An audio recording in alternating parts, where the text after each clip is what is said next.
চতুর্থবারের জন্য জলপাইগুড়ি জেলা তৃণমূল কংগ্রেসের চেয়ারম্যান হলেন খগেশ্বর রায়। সংবর্ধনা জানালেন কর্মী সমর্থকরা। শুক্রবার সর্বভারতীয় তৃণমূল কংগ্রেসের পক্ষ থেকে বিভিন্ন জেলার সভাপতি ও চেয়ারম্যানদের নাম প্রকাশ করা হয়। জলপাইগুড়ি জেলা চেয়ারম্যান হিসেবে পুনর্নিযুক্ত হওয়ার খবর প্রকাশ্যে আসতেই আজ সকালে বিধায়ক খগেশ্বর রায়ের বাসভবনে ভিড় জমান বিন্নাগুড়ি অঞ্চল সহ বিভিন্ন গ্রাম পঞ্চায়েতের দলীয় কর্মী ও সমর্থকরা। ফুলের তোড়া, উত্তরীয় ও মিষ্টি দিয়ে তাকে সংবর্ধনা জানান তারা। বিধায়ক খগেশ্বর রায় বলেন, সর্বভারতীয় তৃণমূল কংগ্রেস নেত্রী মমতা বন্দ্যোপাধ্যায় ও দলের সর্বভারতীয় সাধারণ সম্পাদক অভিষেক বন্দ্যোপাধ্যায় আমাকে জলপাইগুড়ি জেলার চেয়ারম্যান হিসেবে পুনরায় দায়িত্ব দিয়েছেন। এটা আমার কাছে গর্বের ও আনন্দের বিষয়। আজ নানা জায়গা থেকে কর্মী সমর্থকরা এসে যেভাবে ভালোবাসা জানাচ্ছেন তা সত্যি হৃদয়স্পর্শী।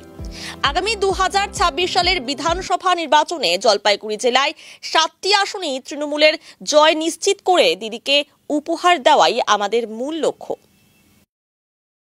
কম লাগছে নিশ্চয়ই আপনারা জানেন যে আমাদের সর্বভারতীয় তৃণমূল কংগ্রেস নেত্রী তথা মামাটি মানুষের সরকারের মুখ্যমন্ত্রী মাননীয় মমতা ব্যানার্জি এবং সর্বভারতীয় তৃণমূল কংগ্রেস দলের সাধারণ সম্পাদক এবং সাংসদ অভিষেক ব্যানার্জি পুনরায় আজকে জলপাইগুড়ি জেলা তৃণমূল কংগ্রেসের পুনরায় চতুর্থবারের জন্য চেয়ারম্যান নিযুক্ত করেছে।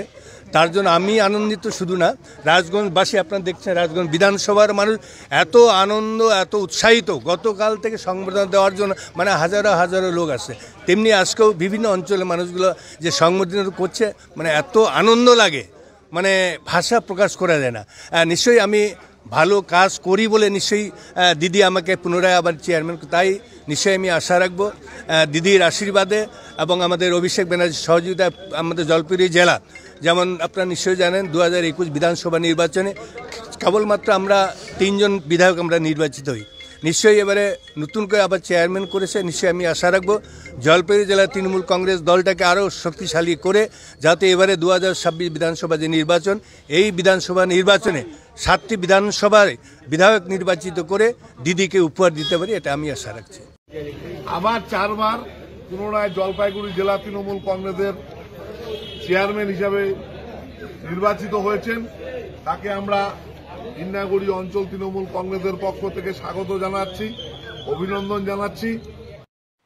মামলা তুলে নেবার হুমকি দিয়ে খড়ের গাদায় আগুন লাগিয়ে দেবার অভিযোগ উঠল প্রতিবেশীর বিরুদ্ধে। আতঙ্কে গৃহকর্তার মৃত্যু হয়েছে বলে দাবি পরিবারের, যদিও অভিযোগ অস্বীকার করেছে অভিযুক্তরা। ঘটনায় ব্যাপক চাঞ্চল্য ছড়িয়েছে তপন থানার ভূতপাড়া গ্রামে। জানা গিয়েছে 2 বছর আগে একটি হারিয়ে যাওয়া মোবাইল নিয়ে জনৈক এক টোটো চালকের সঙ্গে বচসা হয় ভূতপাড়ার বাসিন্দা মিঠু সরকার, চণ্ডী সরকার ও প্রকাশ সরকারের। সে সময় ভূতপাড়ার তরুণ শুভন সরকার জনৈক টোটো চালকের পক্ষে কথা বললে তাকে মারধর করে মিঠু, চণ্ডী ও প্রকাশ। এতে শুভনের চোখে আঘাত লাগে বলে অভিযোগ পরিবারের। ঘটনার পর শুভন তপন থানায় অভিযোগ দায়ের করে। তারপর কেটে গিয়েছে 2 বছর। অভিযোগ, শুভনকে পুরনো মামলা তুলে নেবার জন্য হুমকি দিতে থাকে। বৃহস্পতিবার রাতে শুভনের বাড়িতে খড়ের গাদায় আগুন লাগানোর ঘটনা ঘটে। গতকাল শুভন তপন থানায় মিঠু সরকার, চণ্ডী সরকার এবং প্রকাশ সরকারের বিরুদ্ধে আগুন লাগিয়ে দেওয়ার অভিযোগ দায়ের করেন। এরই মাঝে শুক্রবার শুভনের বাবা গোবিন্দ সরকার অসুস্থ হয়ে পড়ে। তাকে গঙ্গারামপুর হাসপাতালে ভর্তি করা হলে এদিন মৃত্যু হয় তার। ঘটনার পরেই এলাকা জুড়ে চাঞ্চল্য ছড়িয়েছে, যদিও নিজেদের বিরুদ্ধে ওঠা অভিযোগ অস্বীকার করেছে অভিযুক্তরা। আমি রাস্তা দিয়ে আসছিলাম, আমি আমার একটা বন্ধু আসার পথে তখন দেখি একটা টোটো চালকের মোবাইল কুড়াই পাইছে, সেই মোবাইলটা দিতে যাচ্ছিল না। তখন ওরা বলছে যে মোবাইলটা দিতেই হবে না, এবার দিতে যাচ্ছিল না। মিঠুন টোটো চালকটা মোবাইলটা দিতে চাচ্ছিল না, এবার তারা জোর করে মোবাইলটা নিয়ে নিবে। তখন টোটো চালকটা বলছে যে প্রুফ দাও, তখন প্রুফ দিতে পারিনি। তখন টোটো চালকটাকে প্রচুর মারধর করে। তখন ওই টাইমে আমি যাচ্ছিলাম বাড়ির দিকে, তখন বললাম যে কাকু যা হয়েছে হয়েছে, একটা লোককে 3 জন মিলে মারতেছে, মারো না। এটা বলাতেই মিঠুন আসে আমার চোখের মধ্যে ঘুষি মারলো।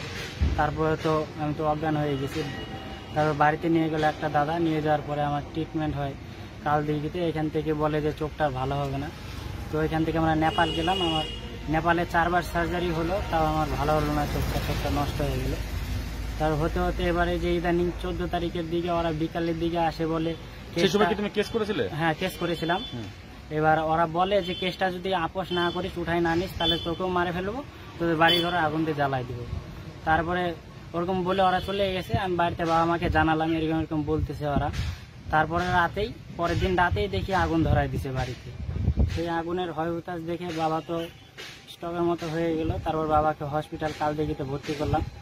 তো পরের দিন বাবা তো আর নাই, মারা গেল। এখন এই অবস্থায় হয়ে আছে। তোমার নাম কি?